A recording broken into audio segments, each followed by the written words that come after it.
ഇവിടെ ഉണ്ടാക്കാൻ പോണത് പാവക്ക ഫ്രൈ ആണ്. അതിന് 1.5 ടീസ്പൂണ് മുളക് പൊടി, 1.5 ടീസ്പൂണ് ഉപ്പ്, 1/2 ടീസ്പൂണ് മഞ്ഞൾപ്പൊടി. നല്ല മിക്സാക്കുക.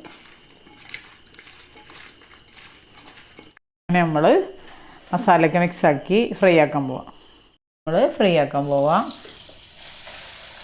എണ്ണയിലിട്ട് കൊടുത്തു. അങ്ങനെ നമ്മൾ പാവക്ക ഫ്രൈ ആയിക്കൊണ്ടിരിക്കണു. നമ്മൾ പാവക്ക ഫ്രൈ റെഡി.